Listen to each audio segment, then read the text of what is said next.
अमरीकी नाकाबंदी तोड़ने और अपनी शारक की तरफ बढ़ने वाले हाथ को काटने के लिए ईरान ने मुकम्मल तैयारी कर ली। ईरान ने फहरिस्त तरतीब दे दी, कहाँ कहाँ हमला किया जाएगा, कौन कौन से टारगेट्स लॉक किए जा चुके हैं। इस बारे में अज़हर अली खान से बात करते हैं। अज़हर भाई, सीज़ फायर के दौरान अमेरिका भी अपनी तैयारी कर रहा था, ईरान भी अपनी तैयारी कर रहा था। अमेरिका ने नाकाबंदी की, ईरान की पेट्रोलियम की तरसील रुक गई। इसके बाद ईरान ने बड़ा सख्त जवाब देने के लिए एक फ़हरिस्त तरतीब दी है। ईरान क्या करने जा रहा है? ईरान ने अपनी बहुत तैयारी की, सीज़ फायर के वक्त को बहुत ही तवज्जो से इस्तेमाल किया है। उसको ये पता है कि अब अगले वार उन जगहों पे नहीं करने जहाँ ऑलरेडी कर दिए हैं, क्योंकि एयर जो बेसिस थी, फ़ौजी बेसिस, वो तबाह कर दी थी उन्होंने। और अब उनको अंदाज़ा है कि बहुत सारी जगहों पे वो हमला नहीं कर सकते और वहाँ कुछ है भी नहीं। तो अब अहदाफ बिल्कुल नए हैं। सबसे पहला जो हदफ है ना, जो उनको तंग कर रहा है इस वक्त ईरान को, वो कर रहा है समंदर में अमरीका की नाकाबंदी। और अमरीका की नाकाबंदी के हवाले से वो वहाँ पे अमरीकी बेड़े भी मौजूद हैं। इसके साथ साथ उनके जंगी जहाज़ मौजूद हैं, 10,000 एहलकार मौजूद हैं, और वो मुसलसल मशरिक़ वस्ता में एक एक करके ट्रांसपोर्ट तैयारे उतार रहे हैं, इक्विपमेंट्स ला रहे हैं मुख्तलिफ़ जगहों पे, और वो अलग अलग मकामात पर उसको लगाते जा रहे हैं। उनको भी अब नई जगह से हमला करना है और सरप्राइज़ देना है। ईरान ने भी सरप्राइज़ तैयार किए हैं। तो सबसे पहला जो मुमकिन तौर पे हो सकता है, जिसको ईरान देख रहा है, वो सबसे पहली जंग समंदर में छिड़ सकती है। हमले का आगाज़ समंदर से हो सकता है। अमरीकी बहरिया सबसे पहला निशाना हो सबसे पहला निशाना अमेरिका की बहरिया होगी। 10,000 एहलकार जो वहाँ पे खड़े हैं, बहुत सारे वॉरशिप्स खड़े हैं जो नाकाबंदी कर रहे हैं, और उन्हीं से नाकाबंदी तोड़वानी है सबसे पहले ईरान को, क्योंकि उसको अपना ऑयल वहाँ से गुजारना है। बिल्कुल। अब इसके साथ साथ बहुत से ऐसे मुल्क हैं जो ये बात कर रहे हैं कि ईरान से कि आप हमें इजाज़त दें तो हम अपना हुर्मुज़ पार कर लें, क्योंकि यहाँ पे गिरफ्त आपकी ज़्यादा मजबूत है।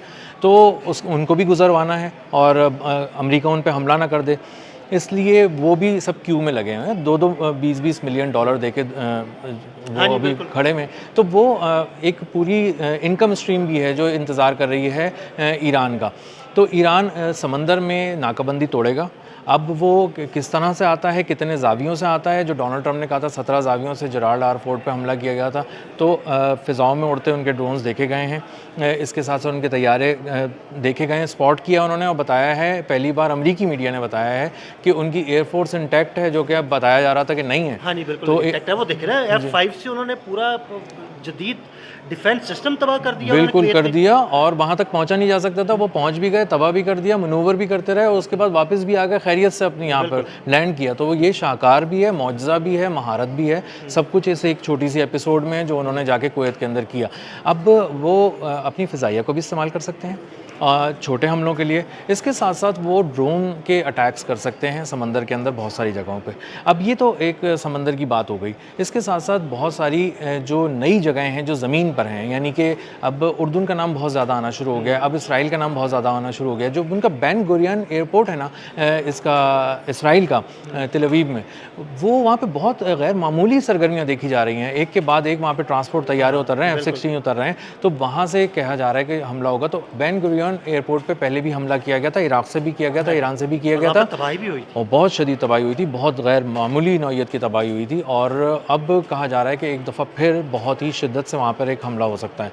इसके साथ साथ आप उर्दून की तरफ थोड़ा सा मुड़ेंगे तो आपको अंदाज़ा होगा कि वहाँ की जो बेसिस हैं उन पे भी अब मिलिट्री बिल्डअप करना शुरू किया अमेरिका ने। तो इसका मतलब ये है कि अगला कोई एक निशाना वहाँ पे हो सकता है, और वो लाजमी तौर पे हो सकता है। बहुत ज़्यादा इसका इम्कान बढ़ चुका है, क्योंकि अमेरिका वहाँ पर सिर्फ अपने आप को गैदर नहीं कर रहा, वो हमला करने के लिए वही चीज़ें पहुँचा रहा है वहाँ पर जो दरअसल वहाँ से हमला करने के लिए होंगी ईरान पर, और उसको निशाना बनाना बहुत ज़रूरी है। उनका थाड है, पेट्रियट है, और दीगर चीज़ें, हाइपरसोनिक मिसाइल भी वहाँ पहुँचा रहे हैं वो लोग, तो वहाँ से वो हमला कर सकते हैं। तो वहाँ पे एक हमला बहुत शिद्दत के साथ किया जा सकता है, एक से ज़्यादा भी हमले किए जा सकते हैं। और कोऑर्डिनेट्स के हवाले से तो मशहूर हो गया है अब ईरान कि उसके पास कोऑर्डिनेट्स बड़े प्रिसाइज होते हैं। हाँ जी, बिल्कुल। मतलब वो प्रिसिजन के साथ वार करते हैं, और इन कोऑर्डिनेट्स की मौजूदगी में ईरान पहले से ज़्यादा ख़तरनाक हो चुका है। और यही प्रिसिजन लेकर सैटेलाइट्स के ज़रिए वो जाएगा, पहले समंदरों में वार करेगा, और उसके बाद वो ज़मीन पे मौजूद उनके जो मफादात हैं, अमरीकी मफादात, चाहे वो किसी भी ज़मीन पर हों, करीब में, मशरिक़ वस्ता में, वो उनको निशाना बनाएगा। ये एक फ़िज़ा और हमने समंदर को डिस्कस कर लिया। अब तीसरी चीज़ बहुत इम्पॉर्टेंट कि यूरेनियम चुराने भी ज़मीन पर उतर कर आ सकते हैं दोबारा, ये एक एडवेंचर भी कर सकते हैं, भी दोबारा से फिर भी किया जा सकता है। एडवेंचर ये करने की कोशिश की थी जब उन्हें अपने जी। C-130 2 तैयारे भी तबाह कराने पड़े, H-60 हेलीकॉप्टर से यार तबाह कराने पड़े, ड्रोन्स MQ-9 रीपर्स तबाह हो गए, $800 मिलियन के तैयारे इस्फहान की ज़मीन में मलिया मेट हो गए वहाँ के रेगिस्तान में और पहाड़ों में। अब ये दोबारा इस तरह की कोई कोशिश करने जा रहे हैं, क्योंकि बार बार इनके दिल में वो फांस चुभती है यूरेनियम वाली, हाईली इनरिच्ड यूरेनियम है और वो रखा भी इस्फहान में। बस यहाँ तक बार बार ये बात कर रहे हैं, इसका मतलब ये कि दोबारा इस्फहान में कोई मिस एडवेंचर कर सकते हैं, क्योंकि इनको कहीं से वो लफ्ज़ चाहिए कि हम जीत गए और यूरेनियम हमने उठाने की कोशिश किया, सब कुछ किया।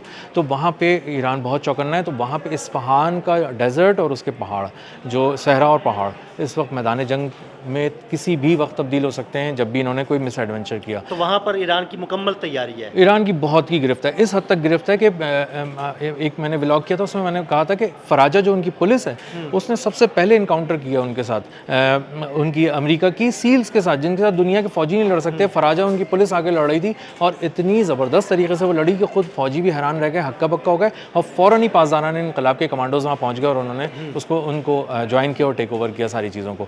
जो इससे अगली बात है ना, वो है इलेक्ट्रॉनिक वॉरफेयर का अगला एक हिस्सा जो है साइबर वॉरफेयर। इस पे बहुत काम किया है ईरान ने और कुछ कामयाबियां भी समेटी हैं और उनको बहुत ज़्यादा उसने अभी बताया नहीं है। तो अगले फेज़ में ये कह रहे हैं कि जो अहदाफ हैं वो सिर्फ मिलिट्री अहदाफ नहीं है, वो कुछ वर्चुअल अहदाफ भी हैं। कुछ फिजिकल और कुछ वर्चुअल, लेकिन टेक्नोलॉजी बेस्ड किए जाएंगे, साइबर अटैक्स किए जाएंगे। इसके साथ साथ 7 बड़ी केबल्स दुनिया की गुजर रही हैं। मैं यही पूछने जा रहा था कि समंदर के अंदर मौजूद एक और भी राज है जिस पर कब्जा करने का ईरान सोच रहा है, वो राज, उस राज के बारे में बताइए। जी, ईरान जो है ना, वो बुनियादी तौर पे उसने अपनी पूरी एक तैयारी की है और उसको सामने भी लाया जानबूझ के, ताकि दुनिया ये जान सके कि ईरान क्या सोच रहा है। ईरान अंडरग्राउंड जो अंडर सी जो केबल्स हैं वो 7 बड़ी केबल्स हैं और दुनिया को कनेक्ट करती है। 97% उसमें डाटा ट्रैफिक जो है उसमें फ़्लो कर रहा होता है दुनिया का। तो उसको काटने का प्लान बना रहा है ईरान। उसने उसको निशाने पे रखा है, उसके कोऑर्डिनेट्स भी उसको पता हैं और कहाँ कहाँ वो गुजर रही हैं एग्जैक्टली और किन जगहों पे निशाना लगा सकता है ईरान। और वो उसके लिए मुश्किल भी नहीं है ईरान के लिए, क्योंकि आबनाए हुर्मुज़ पे ईरान का कंट्रोल है, मुकम्मल गिरफ्त है और वो जाके किसी भी वक्त क्या उन केबल्स को आसानी से काटा जा सकता है? उन केबल्स को काटने के लिए जो महारत चाहिए वो भी ईरान के पास है, जो सामान चाहिए वो भी ईरान के पास है और जो कॉन्फिडेंस चाहिए वो कॉन्फिडेंस प्लस है ईरान में। वो किसी भी तरह उस पर हमला कर सकता है, उसको कोई वहाँ चैलेंज नहीं कर सकता। आबनाए हुर्मुज़ के पास कहीं दूर दूर तक नहीं है अमेरिका की नेवी। और बार बार पासदारान इनकलाब इस बात को याद दिलाते हैं अमेरिका को और डोनाल्ड ट्रंप को कि तुम्हारी नेवी कुछ कर ले, उल्टा लटक जाए। अब तक 500 किलोमीटर करीब नहीं आ सकी ईरान के और आबनाए हुर्मुज़ के। तो ये वो तो बड़े दावे करता रहा कि जी ईरानी बहरिया को ख़त्म कर दिया, ईरानी बहरिया को ख़त्म कर दिया, लेकिन आबनाए हुर्मुज़ तो नहीं खुलवा सका, करीब भी नहीं आ सका। और उसकी नेवी ने खुद कहा और उसके नेवी के सेक्रेटरी को रिज़ाइन करना पड़ गया इस बात पे कि वो कह रहे थे जाओ तुम करो। उसने कहा ये मिस एडवेंचर है, मर जाएंगे, बर्बाद हो जाएंगे हम और हमारे जहाज़ और मिलिट्री बिल्डअप को इस तरह से तबाह करवा लेना अपने। ये तो लोग पहले ही बहुत ही हंस रहे हैं और थू थू कर रहे हैं और हमारे ऊपर तो बहुत ही बुरी तरह लोग हंसना शुरू हो जाएंगे कि ये तुम लोग मजाक कर रहे हो या जंग लड़ रहे हो। तो ईरान ज़्यादा बात नहीं करता, प्रेसिजन के साथ बात करता है, तो वार भी प्रेसिजन के साथ करता है।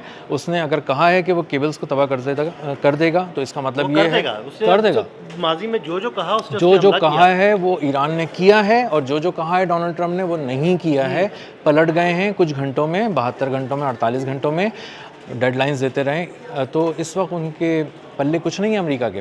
और बज़ाहिर नज़र ये आ रहा है कि एक बार फिर एक नई एपिसोड नए सीज़न में मार खाने जा रहे हैं। ईरान के आदाब बहुत ही रियलिस्टिक भी हैं और बहुत सोच समझ के चुने गए हैं अपनी मिलिट्री कैपेबिलिटी को सामने रखकर। अज़हर भाई, मुझे ये बताइएगा कि पिछले कुछ दिनों से यूएई में कोई गैर मामूली नकलो हरकत देखी गई है। सुना जा रहा है कि कोई फ़िज़ाई दिफाई निज़ाम पहुँचाया गया इसराइल की जानिब से या इसराइली फ़ौज को भी मूव किया गया। तो क्या इस फहरिस्त में यूएई भी हदफ हो सकता है? यूएई की सरजमीन से अगर कोई हमला हुआ तो ईरान नहीं छोड़ेगा। और किसी भी और सरजमीन से अगर हमला हुआ तो ईरान नहीं छोड़ेगा, क्योंकि इसमें बराह रास्त ईरान का नुकसान मुआशी भी हो रहा है, जानों का भी नुकसान हो रहा है, और सिविलियंस के, मासूम सिविलियंस के नुकसान की, ज़िंदगियों की कॉस्ट पे कोई भी चीज़ मौखर नहीं की जा सकती है। तो अब वहाँ पे जो उन्होंने अपना सिस्टम एरो 3 लेके गए हैं वहाँ पर यूएई के अंदर, इसराइल ने पहुँचाया है, अपने फ़ौजी भी पहुँचाए हैं और कहा है कि हम आपकी हिफाजत करेंगे। हिफाजत के नाम पे वो वहाँ से अटैक कर सकते हैं, और 100% अगर अटैक हुआ तो वहाँ पर हर सूरत ईरान जवाब देगा।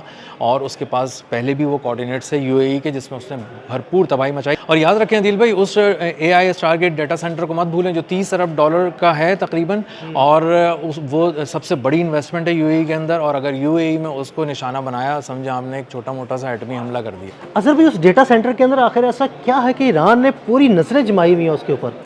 वो एक छोटा सा मकाम है जिसके कोऑर्डिनेट्स गूगल पे नहीं है, और वो हटा दिए गए थे क्योंकि बहुत कीमती था, हर कोई नहीं चाहते कि वहाँ पहुँचे। उसको तबाह करने का मतलब 30 अरब डॉलर का जंगी हदफ उड़ा देना है। और उस डाटा सेंटर के अंदर इन्वेस्टमेंट है अमेरिका की, तमाम बड़ी कंपनीज़ की, ओपन एआई की भी और दीगर कंपनीज़ की, और यहाँ के यूएई की भी इन्वेस्टमेंट है। जॉइंट इन्वेस्टमेंट से वो शुरू कर रहे हैं। उसके लिए उन्होंने अपना एक पूरा न्यूक्लियर प्लांट बनाया ताकि वो इतनी बिजली करे कि वहाँ पर कंप्यूटिंग हो सके। और अगर आप इसको निशाना बनाते हैं तो आपने दुनिया की सबसे बड़ी आर्टिफिशियल इंटेलिजेंस की फैक्ट्री पे हमला कर दिया है, डाटा सेंटर पे हमला कर दिया है, और ये नाकाबिले तलाफ़ी नुकसान होगा।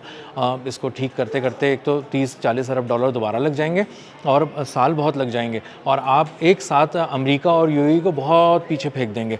और उसके कोऑर्डिनेट्स गूगल पे भी नहीं है कि अगर आप चाहें, हाँ जी, उसका पता नहीं है, गूगल पे तस्वीर है, पता नहीं है, तो उसको उड़ा दिया गया था। वो कोऑर्डिनेट्स शेयर किए हैं ईरान ने और बताया कि हमारे पास कोऑर्डिनेट्स हैं, प्रिसीजन के साथ वार करेंगे, उड़ा देंगे। फिर तुम रोते रहना और उस चीज़ों को जमा करते रहना जो डाटा तुम्हारे पास से चला गया और जो सारी टेक्नोलॉजी तुम्हारे पास है। बिल्कुल, बहुत शुक्रिया अजहर भाई। अजहर भाई ने बड़ी तफसील के साथ इस सारे मामले पर रोशनी डाली। मज़ीद अपडेट्स के लिए हमें फॉलो करते रहें। अज़हर अली ख़ान और अदील अहमद को इजाज़त दीजिएगा। अल्लाह हाफ़िज़।